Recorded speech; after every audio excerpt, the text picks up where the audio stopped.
the #1 Costa Rica real estate and investment podcast, bringing you experts from all over Costa Rica.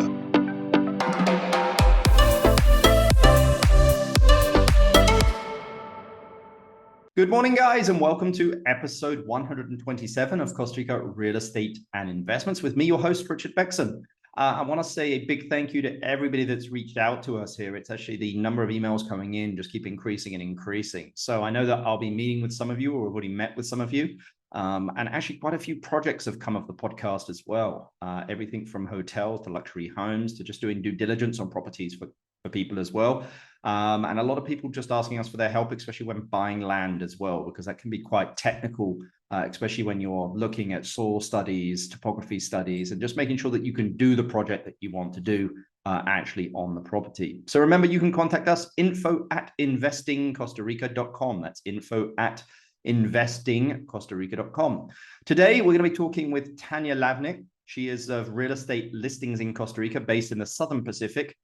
Tanya's been here in Costa Rica for many years, has a vast amount of experience in real estate and also large farms. That's actually where I got to know her. We had a client looking at over 1,000-acre farms, and she had some beautiful farms with stunning ocean views around Uvita. So today we're going to be talking to her about the Southern Pacific area. Remember, if you have any questions you want to ask us or any future guests, please put them in the comments. And remember, if you guys are enjoying this, to subscribe just so you can keep up to date with future podcasts. Let's get straight into it. Good morning, Tanya. How are you doing? Good morning, Richard. Doing great. How about yourself? Very good. I really appreciate you taking time to join us on this podcast. I mean, for everybody that's listening in, Tanya, whereabouts are you based? I know you're in the Southern Pacific area, but whereabouts are you at this particular moment in time? So I have an office in Uvita, which is down south, Pacific coast, and it would be like 45 minutes from down south from Capos. Yep. Fantastic. Well, I mean, I always like to ask the first question, Tanya, just to really get an idea of kind of what people are seeing happening in the market. I mean, you know, with current world economic issues, even though things appear to be kind of, I would say, somewhat stabilizing now. But I mean, what are you seeing happening in your area of the country? Is it still as busy as it was, say, post-pandemic, or are you seeing a bit of a slowdown? Just give us an idea of what you're seeing. So basically, I think our area had become discovered after the pandemic. So This was really slow pace sale over on this area in before pandemic, and then after pandemic it just took off. I have to say, it just took off. Suddenly you got all the digital nomads coming down here. You got young families with the kids moving down here. It's the greenest area of the country, so it's beautiful. It's people who are drawn into the nature, in the holistic way of living. Came down here. A lot of investors came down here. So, like I said, I would say we are definitely the fastest growing area of Costa Rica at this point. Yeah, I mean, I'd probably agree with that, Tanya, as well. I mean, I think from where it was to where it is today, it's probably seen the most amount of development and growth. And I think for people to understand is the beauty of the area is it's one of the very few areas where kind of jungle mountain hits kind of river ocean so close. Typically, it's way back, whereas this is like right there. So yeah, it's I mean, and again, Uvita, I mean, that whole area, Dominical, Tinamaste, Ojochal, Tres Rios, I mean, it's all growing at a crazy rate, right? Yes. And also because of the microclimates that we do have down here. So it actually takes you 30 minutes drive up the road, and you're in a completely different climate where it's fresh, where it's not hot. So people can choose to live in the areas that are not too hot, like a coastal area, obviously. And they just have 20 minutes, 30 minutes drive, and they're on the beach. And in the evening, and their areas are much fresh. Most of the time, they don't even need to use AC. So it's completely different. So that's the beauty about this part. And evergreen. This is like, we have abundant water source. We have waterfalls everywhere, rivers. So this area, regardless if it's a rain season or dry season, we always green. So that's a really interesting point, Tanya. I mean, where areas like, northern Guanacaste are not giving out water letters anymore because of the lack of infrastructure up there. I mean, the southern area still has so much water infrastructure in private asadas. and they're pretty developed there. So, I mean, that's kind of the nice thing about the area is that the ability to get that water letter in order to get the construction permits to build is just much easier. Yes, and also I'm not sure if you're aware of, so our local city water, which is Asada, all the water sources that are feeding Asada are from the natural springs. So from the local springs, so we have the best quality water, and it's really important. And because the farms, there's a lot of farms with the springs that are donated to Asada to feed not only development, but to follow the growth. So we are not struggling in this part. Yeah.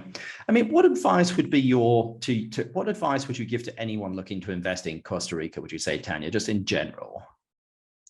Well, what I would strongly recommend, if it depends on what you're looking for. So if you're looking for making a development, so you would get a farm, you would definitely look into having a farm which has its own water spring, its own water source, that gives you an extra than a water features. And obviously I would say most of our farms that come with water features, we're talking about the waterfalls, rivers,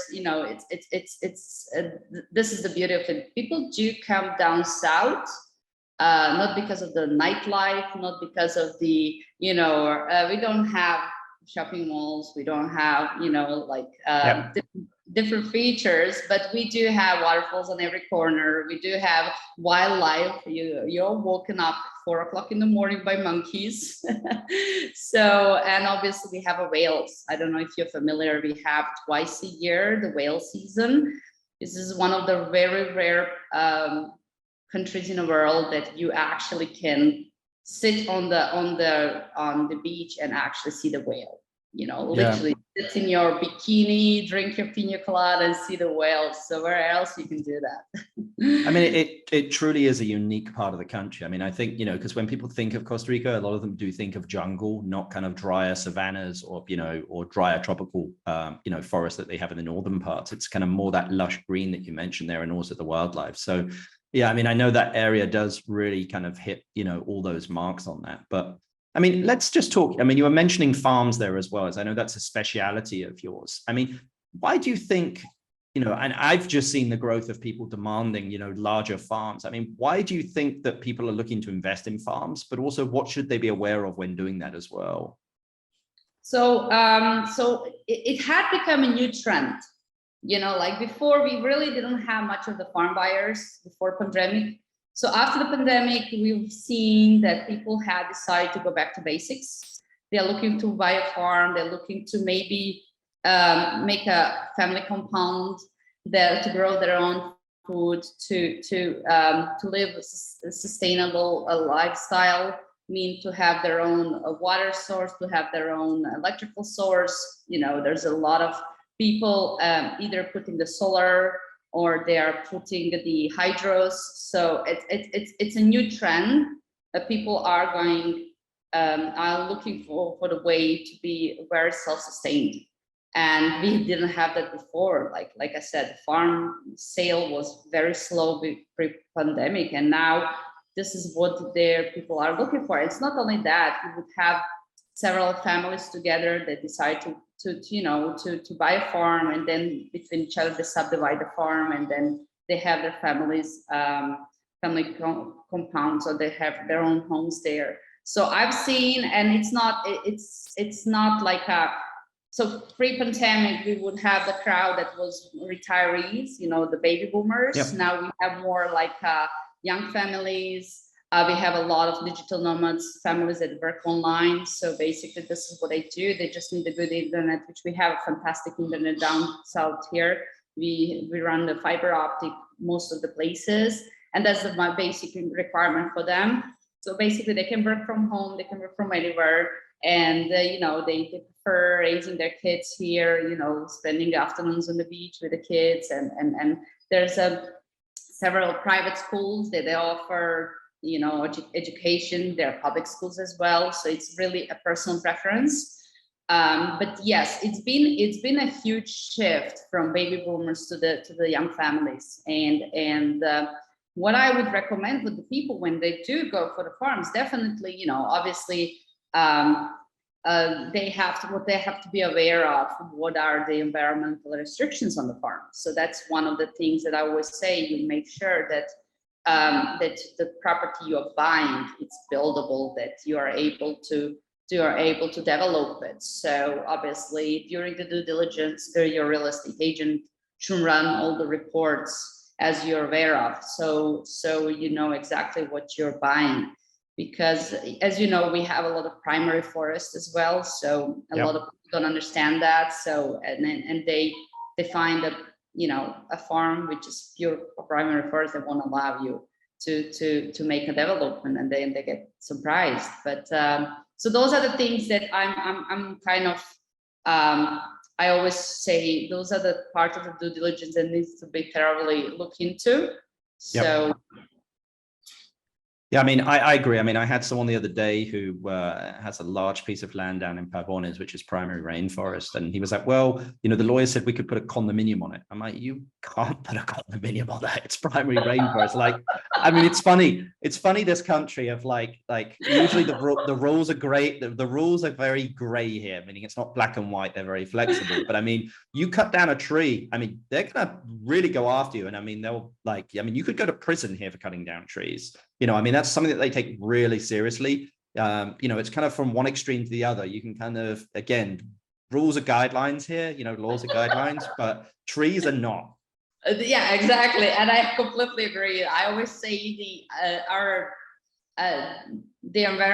agency, which is MINAE, that controls the environmental protection, they have such a great powers that yes, do not cut the trees without permit. Don't do that. It's like it's big no. So yes, and you do have this, but you can do this, you can run, like, no, we have a plan regulador which is clearly outlines which property or which area can be built what. So what I usually do, I would run the information on the property. So topographer will run me the whole survey on the property, where he would include what can be built and what cannot be built. So he clearly puts there. And so that when the client receives the report, they go like, oh, I actually cannot put the condominium. But the guy told me I can. I said, well, yes, no. If the topographer said you cannot, that means you cannot. We cannot even try. Well, and I think important to just mention to anyone listening to this, when we say condominium, it's actually the way in which land is developed. It's not actually building a tower block. I mean, sometimes it can be a vertical, you know, condominium, but typically, you know, we don't do a lot of that in the beach areas, but it's what they call a horizontal condominium, which, you know, is a type of development, like a residential sub-community here, just so that people are aware here. Because usually when you say condominium, people just think of towers. Yes. Well, that's true. We don't, like I said, in our area, our plan regulador clearly outlines that you can build nothing bigger than 3D floors. I don't know if you noticed when you came down, you could not see a single building that is higher than that, because this is what it is. So each property comes with the uso de suelo, which is a certificate of use, and which clearly says what is your maximum building height, what is your maximum, what is the capacity of the land, what is the maximum you can build on. So all these things are part of the diligence. But yes, our particular area is, we don't have these big resorts. We have a small family hotels, maximum 25 rooms. So you won't find none of these big Hilton or you know, any of these big resorts that you do have in Guanacaste. We don't have it here. Everything here is kind of we keep it, because of obviously the focus of the area is to maintain the jungle, to maintain the nature, not to come and just, you know, demolish everything, because that's the beauty of the southern zone, is the nature. I mean, it's natural, right? Yes.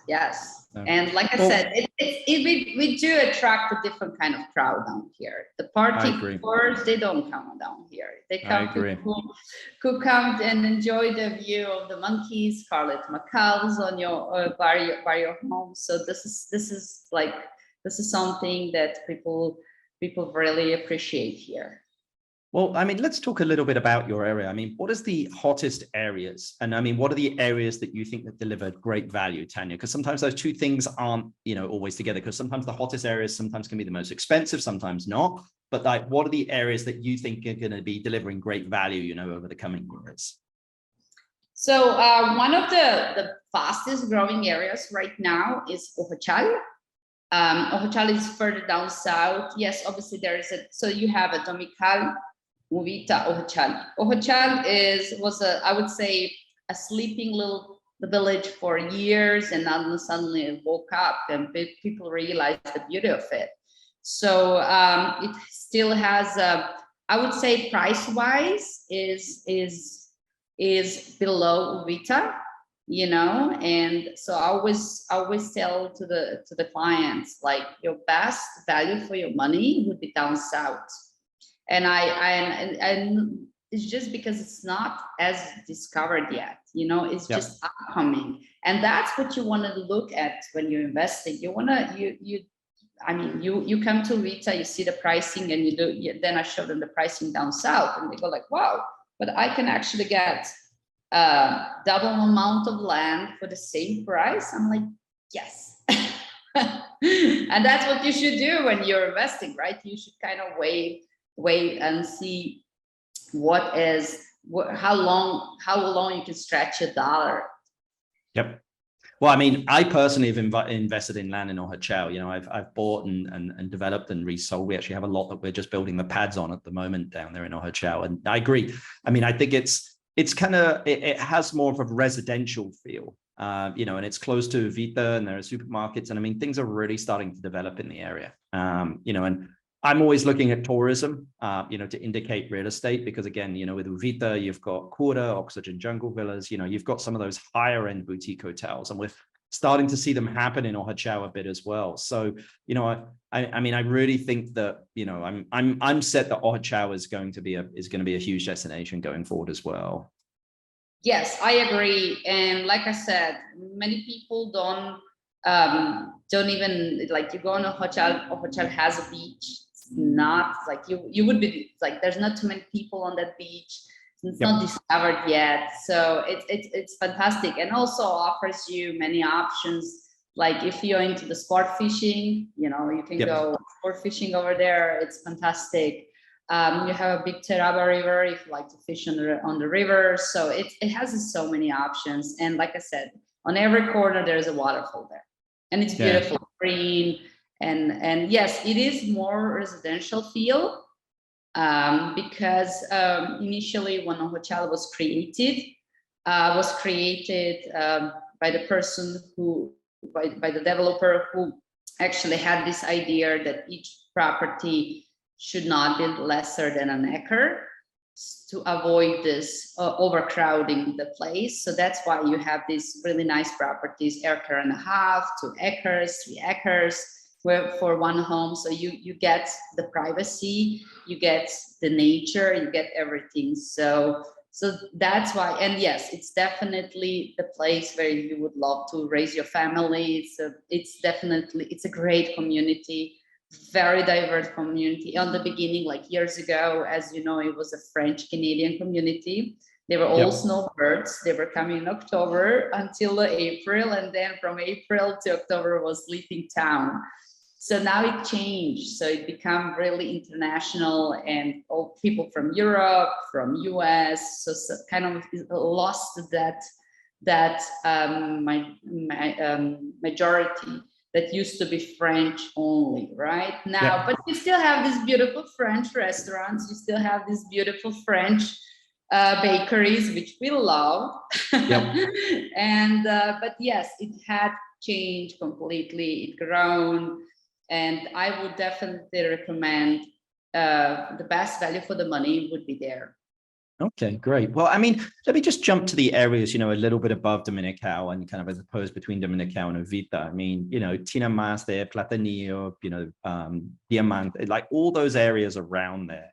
I mean, are you seeing much demand there? Just because, again, that talks, you were talking about elevation 20, 30 minutes up. That's kind of has that elevation. You can get ocean views up there. I mean, are you seeing much demand for that area? Yes, actually, that area had also become very popular.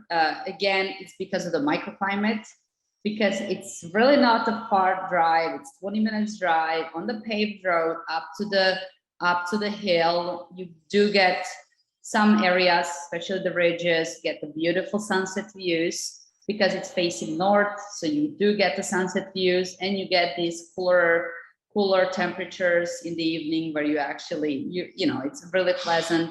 So it is for the people who wants to be close to the beach, but don't want to heat from the beach, because on the end of the day, on the lower lands by the beach, it is hot. It is hot. Well, that's why the beach is all about.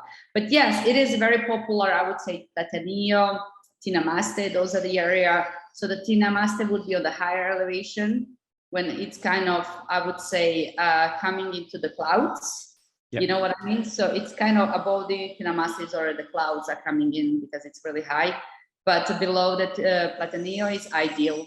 It's 20 minutes drive to beach, and it has this fantastic valley views, ridge views. If you're on the ridge that faces the ocean, you get the beautiful sunsets. Well, and you're also very close to Portalon as well, which is like 35 minutes away, which has everything you need. It has a McDonald's, it has a cinema, it has shopping. If you want that, so you can. Exactly. If you want the jungle, you can have it. If you want the the city life, you can also have it as well. Yes, and this is the thing. Yeah, I think it's so close to the Portalon because it's the biggest city in this area, is where you find everything you need, all the agencies you need. So it's kind of, if you want to do, if you want to go there, it's really quick. So you're kind of halfway between the beach and the Portalon. Yeah. Well, I mean, what beach towns do you think are going to grow the most over the next 5 to 10 years? I see that, so there's been between Dominical and Quepos, been area where you have a Playa Linda, Matapalo, and that area that has been really slow on the development. One of the reasons was because of Asada. Asada did not have a water system over there. So as you know, without legal water in place, you won't be able to get the building permits. So that was a kind of a very slow pace growing area. Now the Asada had got an agreement, and they start building the water system. I can see next couple of years that area going to become very popular because it has these stunning beaches. Playa Linda is one of the most beautiful beaches here. So it's gonna, and it's kind of closer to Quepos. It's really on the paved road. It's a quick drive to Quepos, 20 minutes. So in Quepos you have everything. It's another big town where you have Marina, when you have Manuel Antonio. Manuel's the most famous national park that we have, the most visited one. So I see in next couple of years that area is going to become very popular as well. I agree. I mean, I've got actually some friends who have bought, and subdivided land up there in Portalon, and all those areas in those mountains. And I completely agree with you, Tanya. So, yes. Well, Tanya, I'll not keep you any further. My last question, which I love to ask everyone, is if you inherited $500,000, Tanya, and you had to invest it into a business or real estate in Costa Rica, what would you invest it in and why? I would definitely invest it in real estate.